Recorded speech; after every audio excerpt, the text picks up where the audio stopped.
I was working the night shift at my local Waldbaum's back when it used to be open 24 hours a day. There would normally be less than 10 customers throughout my shift, but I wouldn't get to sit around and do nothing though. They wanted me to work on stock when I wasn't helping a customer. It was a bigger Waldbaum's, so oftentimes there may have been one other person in the building, whether it be someone working on stock or someone cleaning. This night, I was the only one working. I was working stock in the cereal aisle when I heard something fall over on the other side of the shelf in the next aisle over. I would always hear the door to the store sliding open. It was the loudest thing ever, so it kinda caught me off guard that there might have been a customer in the building. Of course, it wasn't weird. Yet. Not until I looked to my left and saw a man standing by the edge of the aisle, shooting me a blank stare. "Do you need something, sir?" I asked him. No. Could you just point me to the eggs?" he said. He wasn't normal looking. His face looked weird. Not exactly ugly, just unusual. Like his upper lip kind of came out too far. Almost like a Simpsons character. I was a bit uncomfortable that I had to deal with ringing him up. I hurried to finish the cereal aisle, and when I was done, I began to bring the U-boat cart to the back room. I was stopped halfway when the same guy cut me off through the middle section of the aisle. I want to note this guy was probably in his mid-30s, and at the time, I was only 22, though I looked much younger. The guy stopped me and started trying to make awkward small talk. He started by asking me my name, how old I was, if and where I went to school, and why I was doing the night shift. His questions started to get weirder when he asked me if I went to parties a lot and if I had a girlfriend. I told him I didn't, and then he asked me if I've ever had a boyfriend while putting his hand on my shoulder. I immediately started walking away with the cart, but he followed me. I told him I wasn't into whatever he was thinking about. I went faster and faster until I finally made it to the back storage room. He didn't follow me in.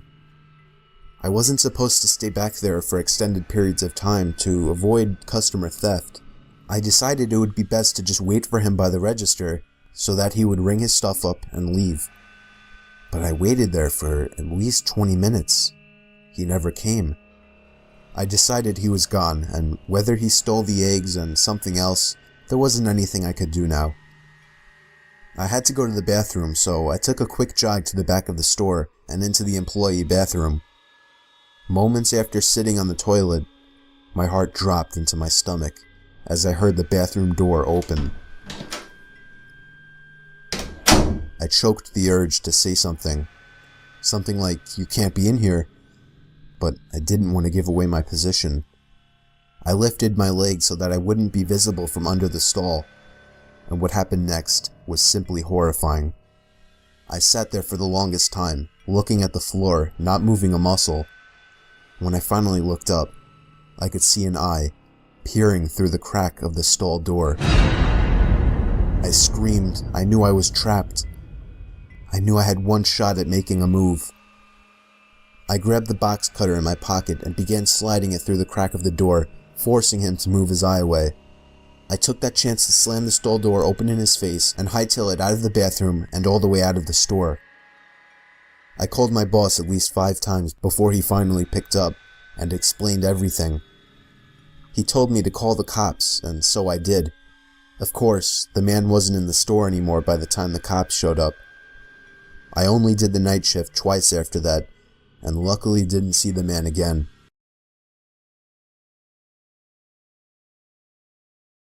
It was 2 years ago.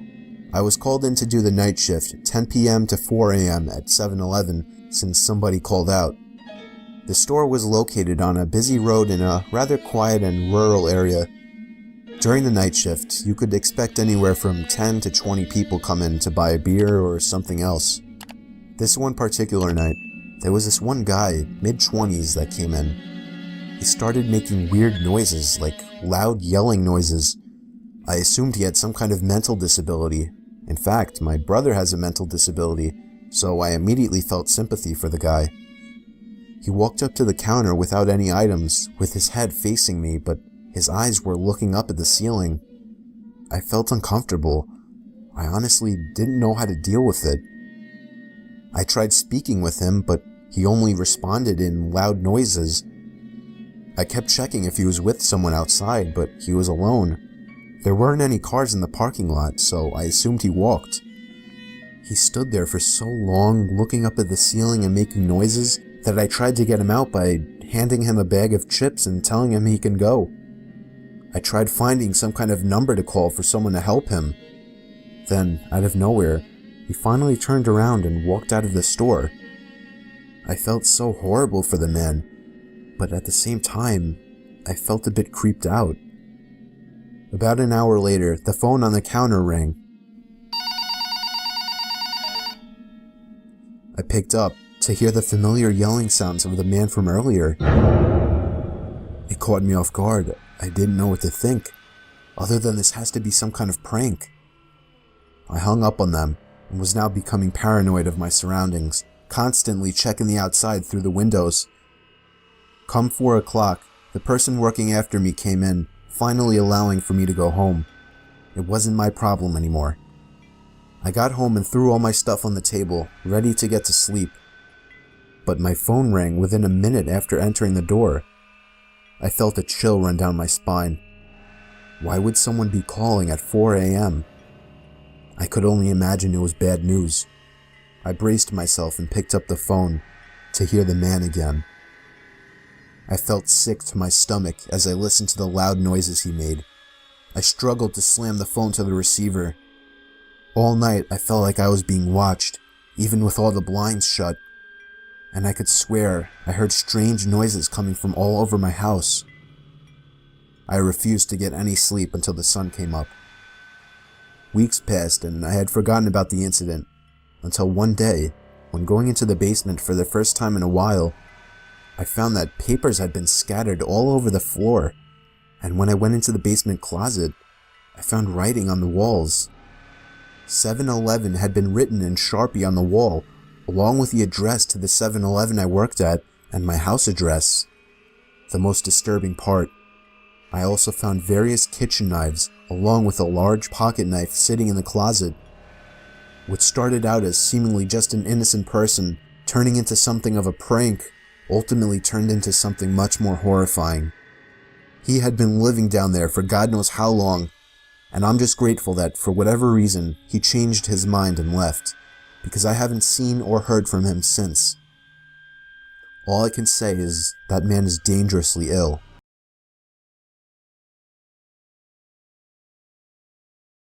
I used to work the night shift at a gas station on the side of some highway in the country. From the hours of 12 a.m. to 6 a.m., the road was pretty dead. I would have maybe 1 or 2 people come in to pick cash in a whole night. It was a very boring and depressing job, especially doing the graveyard shift, but I had just finished college and I needed to pay off my loans. The only reason I kept this job was because my boss threw me an extra $5 an hour for doing the night shift. On this one cold December night, I was doing my usual thing, reading the newspaper, playing games on my phone, and whatnot, when I noticed the headlights of a car pulling off the highway into the parking lot. It was a red pickup truck.